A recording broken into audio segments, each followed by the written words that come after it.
Olá, turma. Bom, então eu vou passar.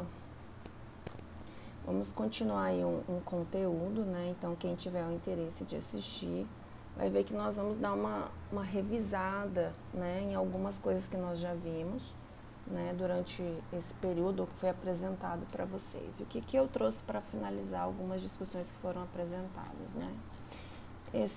O conceito de coping, então, enquanto uma revisão teórica, né? Esse textinho aqui, ele é que eu vou disponibilizar para vocês, ele é da Universidade Federal do Rio Grande do Sul, né? E aí, como nós também vamos vendo, né, que quem está produzindo mais conteúdos nessa área, ou é o pessoal do Sudeste, ou é o pessoal do Sul, né? Que de alguma maneira já está produzindo esse conteúdo aí, né, já tem mais estudos nessa área. Bom, então um resuminho breve do que a gente vai ver, né? O conceito de coping tem sido descrito como um conjunto das estratégias utilizadas pelas pessoas para se adaptarem a circunstâncias adversas ou estressantes. E esse artigo, então, ele apresenta modelos de coping de Folkman e Lazarus, e de Rudolph, né, Denning e Weiss, bem como suas diferentes posições teóricas e metodológicas, as definições de estilos e estratégias. Então, durante alguns textos, né, que alguns de vocês viram, o Folkman e o Lazarus, eles aparecem bastante na literatura, né, quando a gente está falando de coping, né? E aí, dentro dessa revisão, ele não vai deixar, ele não poderia deixar de contemplar, né? Então, ele vai apresentar as definições de estilos e estratégias, sua eficácia e possível relação com o tratamento de personalidade que são discutidas. Por quê? A gente já tem uma vertente aí também que está voltada aí para alguns transtornos de personalidade, né? Essa alientada necessidade de uma teoria, né, de stress coping específicas para a criança, tendo em vista as mudanças cognitivas que ocorrem no curso do seu desenvolvimento. Então, esse artigo ele apresenta também questões controversas sobre o tema, aponta a necessidade de pesquisa sobre coping no Brasil para auxiliar na compreensão do desenvolvimento do conceito. Então, ainda o que nós estamos vendo, que eu estou mostrando para vocês, é algo muito novo, tá? E a gente precisa, de fato, ampliar isso dentro do campo de pesquisa da academia, para que a gente tenha aí possibilidades diversas, né, para nos fazer pensar. Bom, então vamos lá. Coping é concebido como um conjunto, então, de estratégias, né, que utilizado, então, pelas pessoas para se adaptarem às circunstâncias adversas, os esforços despendidos pelos indivíduos para lidar com situações estressantes, crônicas ou agudas, têm se constituído em objeto de estudo da psicologia social, clínica e da personalidade, encontrando-se então fortemente atrelado ao estudo das diferenças individuais. Historicamente, 3 gerações de pesquisadores têm se dedicado ao estudo de coping, né? Então ele está aqui. Diferenças marcantes podem ser observadas em suas construções, tanto no nível teórico quanto no nível metodológico, decorrente de suas filiações epistemológicas. Desde o início do século, pesquisadores vinculados à psicologia do ego têm concebido o coping enquanto correlato aos mecanismos de defesa, motivado de uma perspectiva interna e de inconsciente, né? De como lidar com os conflitos. Então, sexuais e agressivos. Essa é uma perspectiva, gente, que eu já apresentei para alguns de vocês, mais psicanalítica, né? Eventos externos e ambientais, posteriormente incluídos como possíveis desencadeamentos dos processos de coping, foram a exemplo dos mecanismos de defesa categorizados hierarquicamente, no sentido dos mais imaturos aos mais sofisticados e adaptativos. Assim, né, para esta primeira geração de pesquisadores, o estilo de coping utilizados pelos indivíduos era concebido como estável, numa hierarquia de saúde versus psicopatologia, né? A partir dessa perspectiva inicial, então, algumas distinções foram sendo feitas no sentido de diferenciar os mecanismos de defesa de coping propriamente dito. A principal modificação feita nesse sentido constituiu na distinção entre comportamentos associados aos mecanismos de defesa. Então, a gente sai propriamente dos mecanismos de defesa e entra no comportamento desses mecanismos, né? Classificados como rígidos e inadequados com relação à realidade externa, originários de questões do passado derivados de elementos inconscientes. Já os comportamentos associados ao coping foram classificados como mais flexíveis e propositais, adequados à realidade e orientados para o futuro com derivações conscientes. Então, essa abordagem tem sido bastante criticada em função das dificuldades, da dificuldade teórica da psicologia do ego, de testar empiricamente suas concepções. Então, quem diz isso é Folkman e Lázaro. Isso foi em 80, né? A partir da década de 60, estende-se pelas 2 décadas seguintes uma segunda geração de pesquisadores em que apontou para uma nova perspectiva com relação ao coping. Essa nova tendência, então, ela buscou enfatizar o quê? Os comportamentos de coping e seus determinantes cognitivos e situacionais, né? Então, eu amplio isso. Eu vou utilizar os mecanismos, mas também eu vou utilizar os mecanismos cognitivos e as situações por trás disso que está envolvido, né? Pesquisando, então, ou pesquisadores passaram a conceitualizar coping como um processo transacional entre pessoa e ambiente, com ênfase no processo, tanto quanto em traços de personalidade. Essa época foi marcada por importantes avanços na área que geraram inúmeras publicações, em especial, né, o Folkman e Lázaro, né? Mas, recentemente, uma terceira geração de pesquisadores tem se voltado para o estudo da convergência entre coping e personalidade. Essa tendência tem sido motivada, em parte, pelo corpo cumulativo de evidências que indicam fatores situacionais que não são capazes de explicar toda a variação nas estratégias de coping utilizadas pelos indivíduos. Por outro lado, o interesse, então, desperto, né, pela credibilidade científica dos estudos sobre traços de personalidade, em especial os 5 grandes fatores que têm ampliado aí nessa direção, né?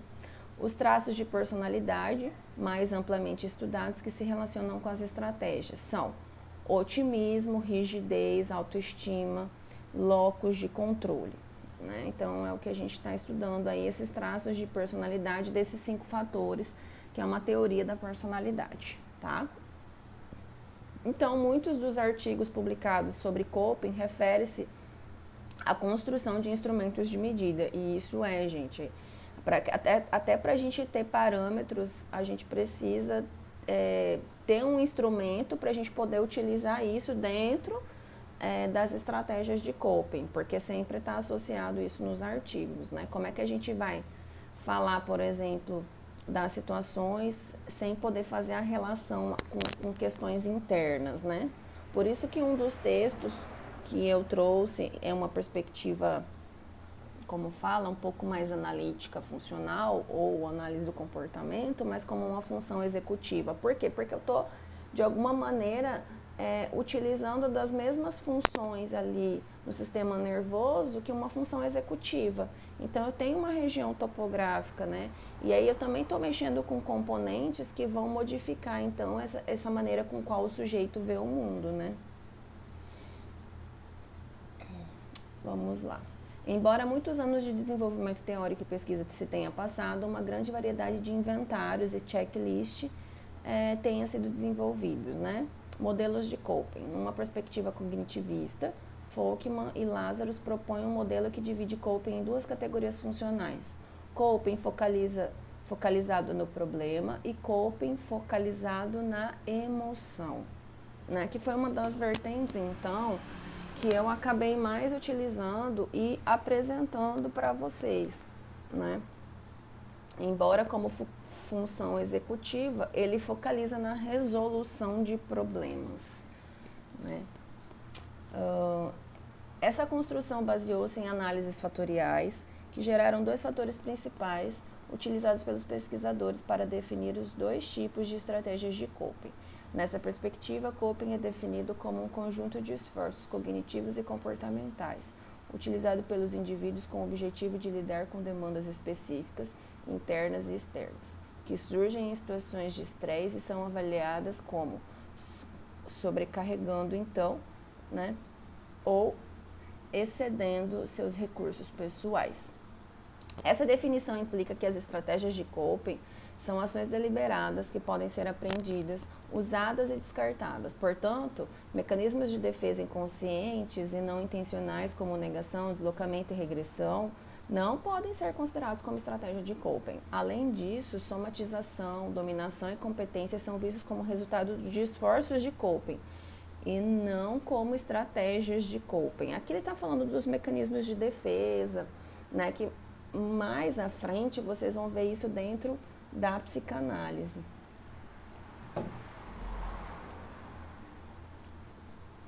O modelo de Lazarus e Folkman, então, ele envolve 4 conceitos principais. O coping é um processo e uma interação que se dá entre indivíduo e ambiente. Isso daqui eu já apresentei para vocês. Sua função é de administração em situação estressora, ao invés de controle ou domínio da mesma. Então, a gente, dentro dessa perspectiva, a gente trabalha com estratégias de gerenciamento. A gente não tem domínio de nada, até porque é isso que provoca a situação de estresse e adoecimento, certo? Os processos de coping pressupõem a noção de avaliação, ou seja, como um fenômeno é percebido, interpretado e cognitivamente representado na mente do indivíduo, e o processo de coping constitui-se uma mobilização de esforços através da qual o indivíduo irá empreender esforços cognitivos e comportamentais para administrar, reduzir, minimizar ou tolerar as demandas internas ou externas que surgem da sua interação com o ambiente. Esse modelo tem sido referido como o mais compreensível dos modelos existentes. E é o que mais adequa, né? Mas a gente tem que ver quais outros são possíveis também. Então, aqui, ó, modelo de processamento de estresse e coping, né? Então, quais são os elementos que compõem, então, esse modelo que vocês vão estar vendo no texto? Tem um estressor potencial, né? Que de alguma maneira tem uma cadeia aí para a gente poder avaliar, né? Então, tem o avaliador, tem uma avaliação primária, qual é o significado desse evento, como afetará o meu bem-estar, né? Ou como isso me afetará. Então, o evento é relevante, o evento é estressante, evento benigno. Então, a gente começa a fazer as avaliações. O que ele causa? Prejuízo, ameaça ou desafio? Né? Como é que você consegue fazer a leitura disso? Recursos sociológicos ou socioecológicos de coping e recursos pessoais de coping, né? Então, que seriam essas duas situações ou que leva, por exemplo, prejuízo, ameaça e desafio como um recurso tanto socioecológico como pessoal. Avaliação secundária, o que posso fazer, quanto vai me custar e qual é o resultado que espero. E quais são as estratégias? Focado no problema e focado na emoção. E o resultado? Reavaliação. O estresse mudou? Estou me sentindo melhor? Né? Então, você acaba vendo o quê? Qual que é o repertório do sujeito? Como que ele geralmente lida? E se é possível lidar de uma outra maneira? E se essa maneira que ele já tentou também, isso a gente sempre faz como uma avaliação, tem dado certo? Se não tem dado certo, a gente tem que pensar numa outra estratégia. Por quê? Porque o sujeito ele não é perceptivo acerca disso.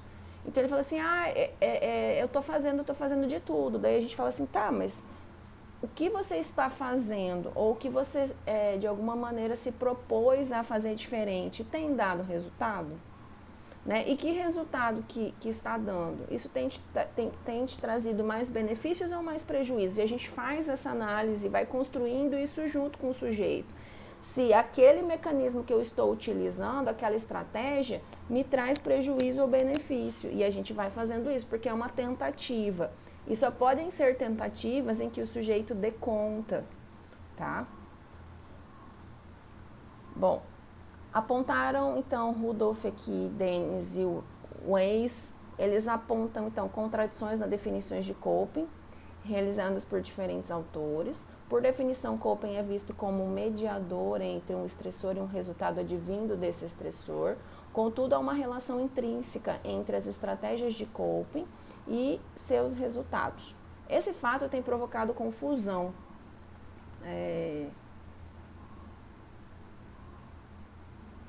ele tem provocado confusão acerca do que seriam então as tentativas de coping e resultados, né? De coping em recurso de coping e resultados de coping.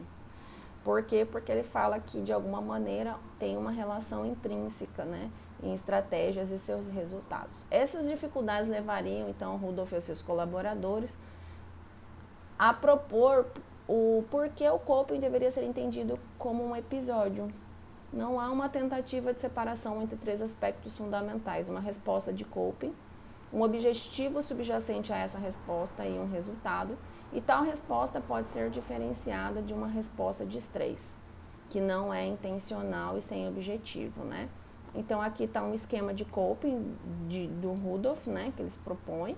Então tem um estressor, a resposta é intencional e possui um objetivo? Sim ou não? Resposta de coping e resposta de estresse ao não, né? A resposta cria um resultado adaptativo. Então, lá no sim, resposta de coping, a criança alcança seu objetivo, o resultado sem sucesso ou o resultado com sucesso? Resposta cria um resultado adaptativo? Sim ou não, né? Então, aí o ajustamento geral negativo e ajustamento geral positivo. Nessa perspectiva que a resposta de coping é uma ação intencional, física e mental iniciada em resposta a um estressor percebido, dirigida para circunstâncias externas ou estados internos, a resposta de estresse é qualquer resposta envolvendo uma reação emocional, comportamental espontânea. O objetivo de coping é constituir-se dessa forma na intenção de resposta de coping, geralmente orientada pela redução de estresse. Ao propor esse esquema, os autores salientam a diferença entre resultados de coping, que são de consequências específicas da resposta de coping, é o resultado do estresse, ou seja, as consequências imediatas da resposta ao estresse. Ambos podem promover ou não a adaptação ao indivíduo. Para Rudolph e colaboradores, o episódio de coping faz parte do processo, que influencia múltiplas variáveis. Dois conceitos encontram-se envolvidos então nesse processo: os moderadores e os mediadores. Essas variáveis costumam ser utilizadas indistintamente na pesquisa da psicologia social, mas foram também diferenciadas por Baron e Kenny e traduzidas em coping pelo Rudolph e colaboradores. Os moderadores são caracterizados como variáveis que afetam a direção e a intensidade da relação entre variável independente e variável dependente, porque a dependente é o que a gente vai estar utilizando para modificar, né? Em termos de coping, essa variável seria aquela pré-existente que influenciaria o resultado do coping, mas não seria influenciada pela natureza do estressor ou pela resposta de coping. Mais especificamente, os moderadores refletiriam as características da pessoa: nível de desenvolvimento, gênero, experiência prévia e temperamento. E o estressor: tipo, nível e controlabilidade no contexto influencia paterna e suporte social, bem como interação entre esses estressores, né? Então, tem a influência paterna e suporte social, por exemplo. Mediadores, por sua vez, são definidos como mecanismos através dos quais a variável independente é capaz de influenciar a variável dependente. Especificamente no coping, esses mecanismos seriam, por exemplo, a avaliação cognitiva e o desenvolvimento da atenção.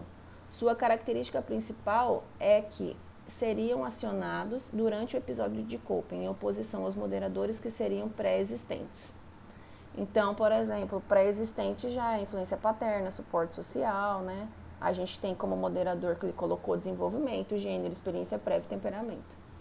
Né? Assim como criança, por exemplo, né? Um moderador seria estágio do desenvolvimento, que tem coisas que a gente vai avaliar que é possível de modificar, mas tem coisas que também a gente vai estar olhando que o sujeito está em fase de desenvolvimento, né? E que contribui ou não para algumas questões. A falta de unanimidade com relação a esses conceitos tem levado pesquisadores na área a adotarem diferentes nomenclaturas para descrever construtos. Dessa forma, Rudolph e colaboradores têm descrito como moderadores. Pode ser relacionado ao conceito de recursos pessoais socioecológicos de coping, descritos por Beresford, né? Por Beresford. Os recursos pessoais de coping, eles são, segundo esse autor, constituídos por variáveis físicas e psicológicas, que incluem saúde física, moral, crenças ideológicas, experiências prévias de coping, inteligência e outras características pessoais. Os recursos socioecológicos encontrados no ambiente do indivíduo ou seu contexto social incluem relacionamento conjugal, características familiares, redes sociais, recursos funcionais ou práticos e circunstâncias econômicas. Segundo sua proposição, a disponibilidade de recurso afeta a avaliação do evento ou situação e determina que estratégias de coping o indivíduo pode usar. Geralmente, as pesquisas têm focalizado em fatores socioecológicos, pois eles são mais facilmente mensuráveis do que recursos pessoais. Sim. E os recursos que recursos são esses, né? Eles, entretanto, podem atuar como fatores de risco e de resistência ao ajustamento do indivíduo. E, nesse sentido, os recursos de coping estão fortemente vinculados à noção de vulnerabilidade, já que vulnerabilidade aos efeitos de estresse é mediada por recursos de coping. Dependendo da qualidade e disponibilidade desses recursos, o sujeito torna-se mais vulnerável ou mais resistente aos efeitos adversos do estresse. Estresse e vulnerabilidade podem ser um círculo vicioso que o estresse afeta os recursos de coping e incrementa a vulnerabilidade. Bom, ele vai estar propondo para nós, então, né, os estilos e estratégias de coping. Então, de maneira bem breve, a grosso modo, tratando-se de coping, é importante distinguir entre os pesquisadores, o que eles têm denominado, então, como estratégias de coping e estilo. Embora essa distinção não seja completamente consensual, sua descrição faz necessária uma mais ampla compreensão deste conceito. Em geral, os estilos têm sido mais relacionados a características de personalidade e os resultados de coping, enquanto as estratégias se referem a ações cognitivas e a comportamentos tomados no curso de episódios, em particular de estresse. Embora os estilos possam influenciar a extensão das estratégias selecionadas, né? Deixa eu só passar aqui, só um minutinho.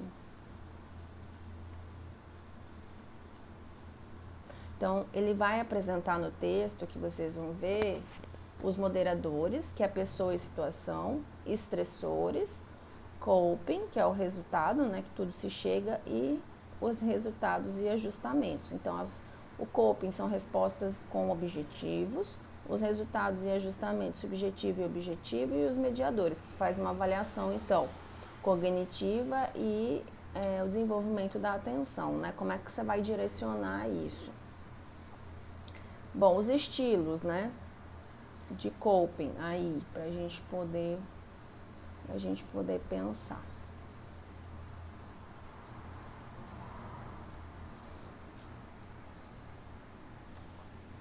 Bom, de maneira geral, ele vai trazer alguns conceitos que as pessoas desenvolvem, então, formas habituais de lidar com o estresse. E esses hábitos ou estilos de coping podem influenciar suas reações a essas novas situações.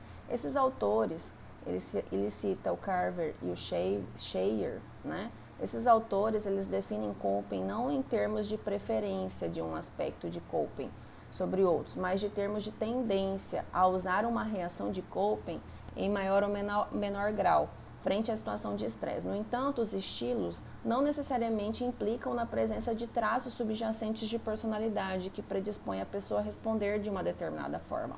Ao invés disso, os estilos de coping podem refletir a tendência a responder de uma forma particular, quando confrontada com uma série específica de circunstâncias. Então, ele vai trazer o quê? Né, as várias conceitualizações e tipologias que têm sido apresentadas, focalizando tanto em traços e estilos de personalidade, né?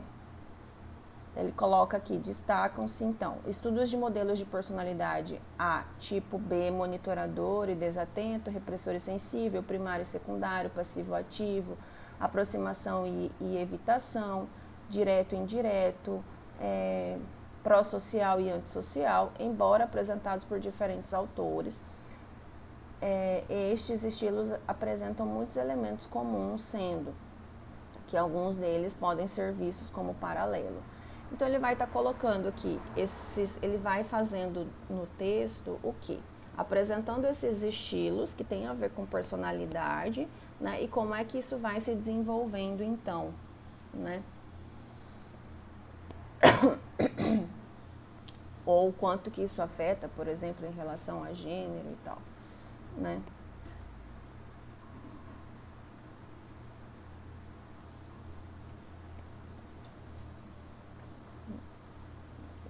Vamos ver aqui.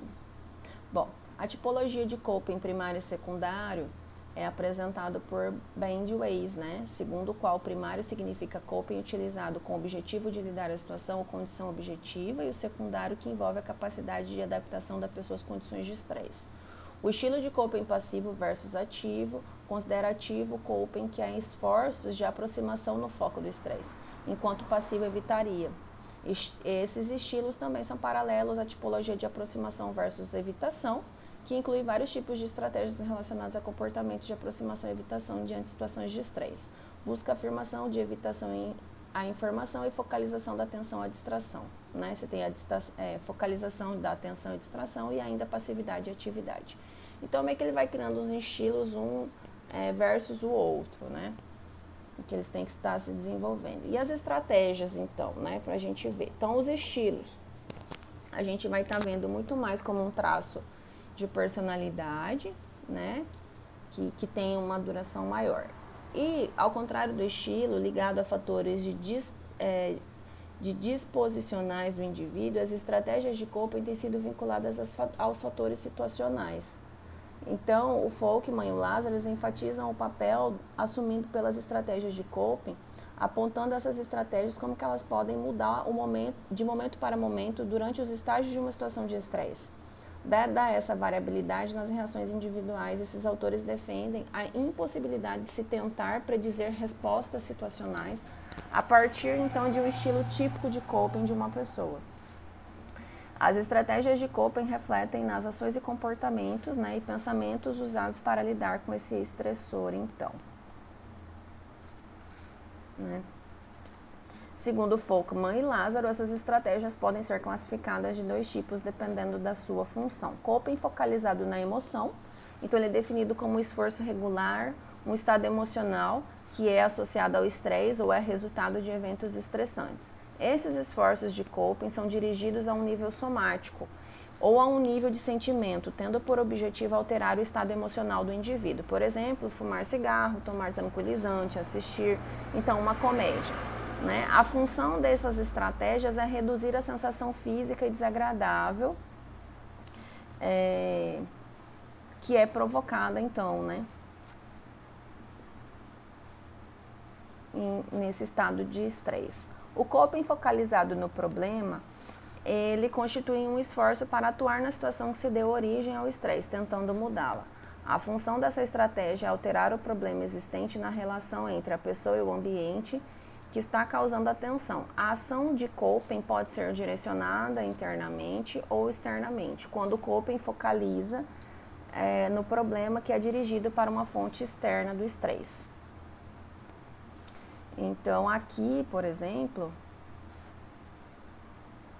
inclui estratégias tais como negociar para resolver um conflito, né, interno da pessoa, solicitar ajuda prática a outras pessoas, que são aquelas coisas quando você está numa situação de estresse ou uma situação que foi geradora, você conversa com uma outra pessoa, vê o ponto de vista, vê se você consegue pensar de maneira diferente, né? Você evoca aí outras estratégias. Então, o coping focalizado no problema é dirigido internamente, geralmente inclui reestruturação cognitiva e redefinição, então, do elemento estressor, tá?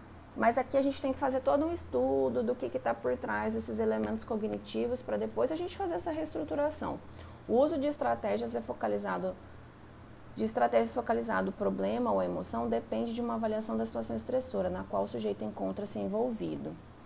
Então, existem dois tipos de avaliação de acordo com essa teorização. A avaliação primária é um processo cognitivo através do qual os indivíduos checam qual é o risco envolvido numa determinada situação de estresse, e na avaliação secundária as pessoas analisam quais são os recursos disponíveis, as opções para lidar com o problema. Em situações avaliadas como modificáveis, o coping focaliza no problema, tende a ser sempre empregado, enquanto o coping focalizado na emoção tende a ser mais utilizado em situações de avaliação como inalteráveis, né? Então a gente pode modificar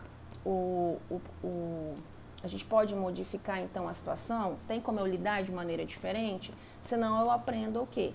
A aceitar isso e eu evocar outras emoções em que eu dê conta dessa limitação que eu tenho ali diante de algumas situações. Entretanto, como eu já disse em algumas outras das aulas, tem situações em que a gente não pode fazer nada. Se o ambiente é muito aversivo, a gente tem que sair desse contexto, né?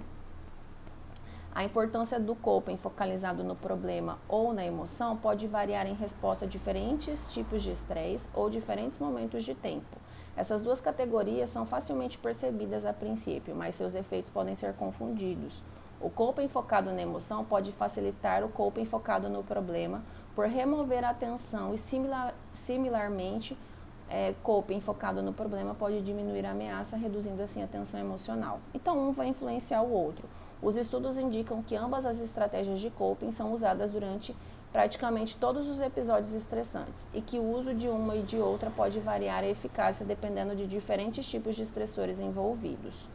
Então, mais recentemente, foi acrescentada uma terceira estratégia de coping focalizada nas relações interpessoais, na qual um sujeito busca apoio nas pessoas de um círculo social para a resolução de uma situação estressante. A ideia desse tipo de resposta iniciou no trabalho de Coyne, né?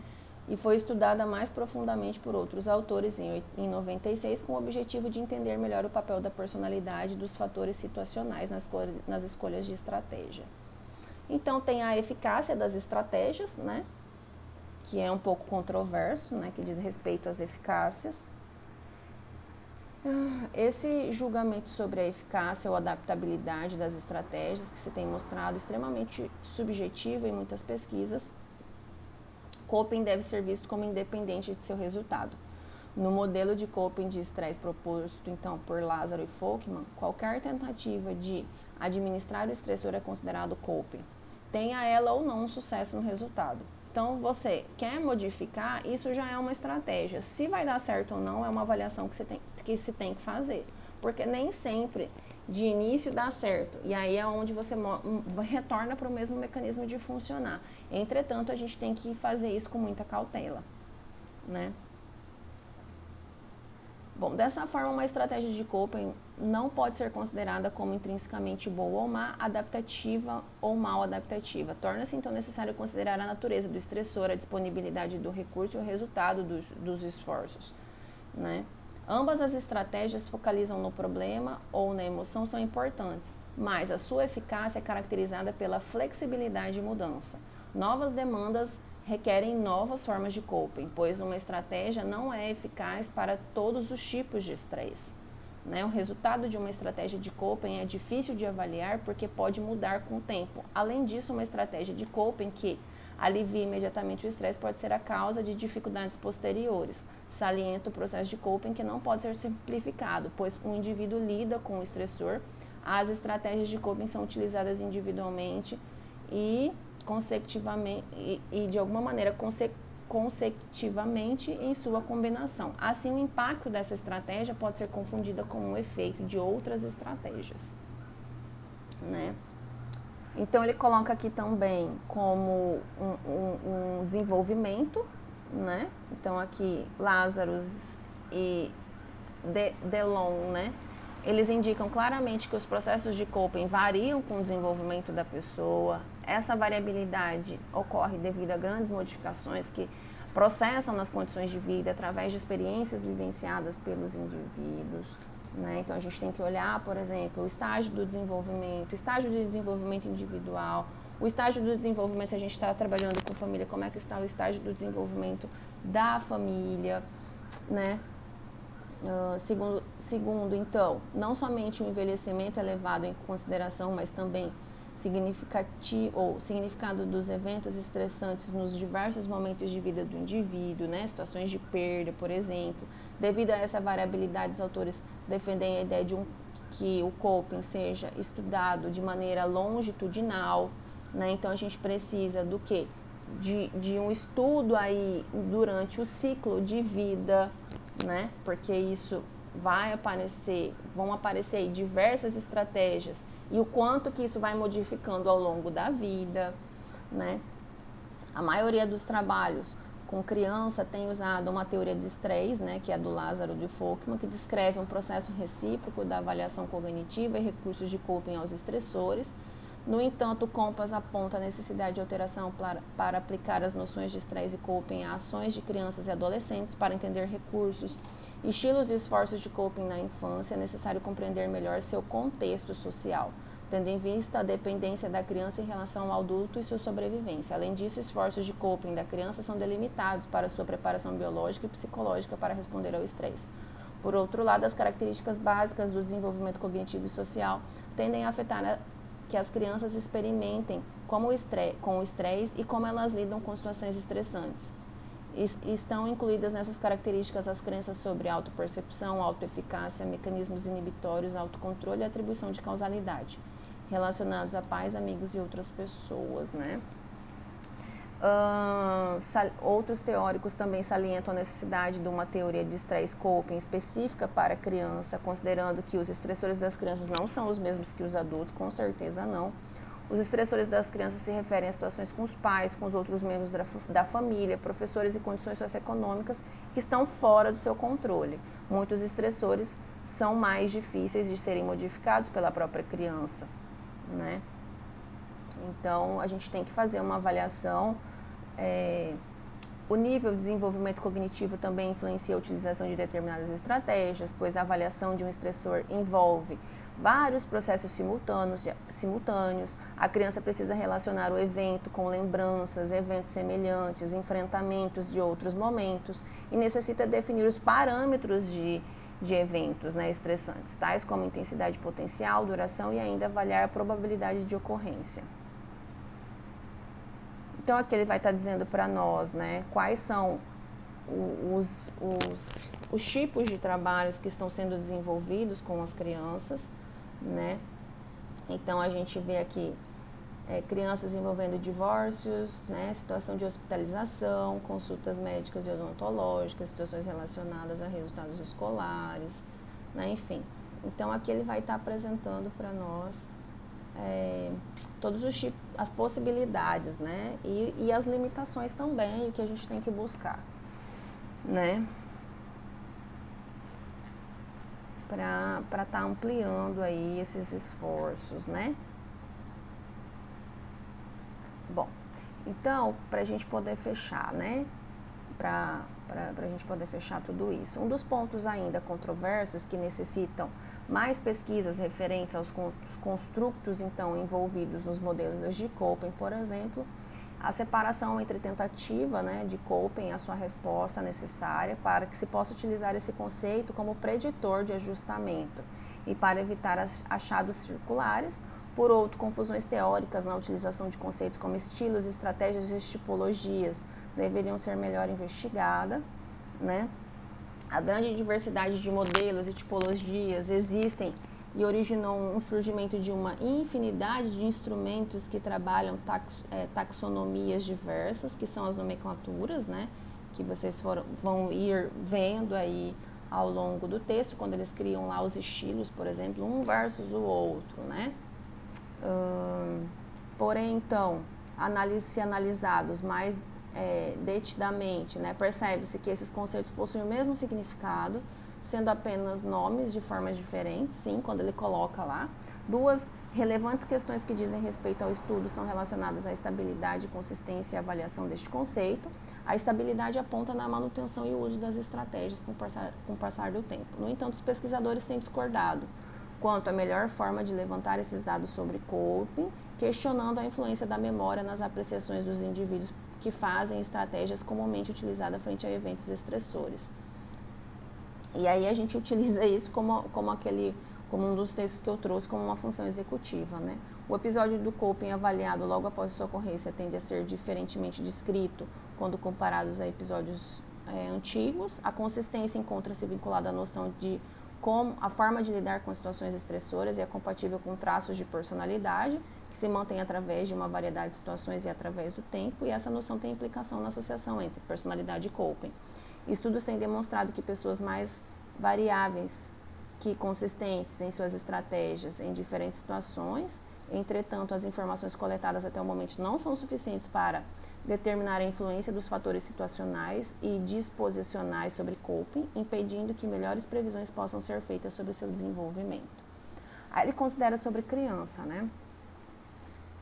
Bom, então ele coloca o quê? Que ainda o que a gente precisa, né? De alguma maneira, ele vai trazendo as limitações aí acerca desse repertório teórico e que se precisam mais pesquisas, principalmente aqui no Brasil, que a gente tem muito pouco produzido ainda. Então a gente pega muito que já está posto, que está proposto no campo teórico, e a gente só fica ali traçando, né, em cima do que está ali. Mas ele fala, bom, a gente precisa criar também, ver o que está, questionar, e através disso a gente criar aí possibilidades sobre isso. Então é isso, gente. Espero que vocês tenham aproveitado, né? E o texto está disponível para vocês e isso faz parte dessa discussão nessa área. Beijos, até!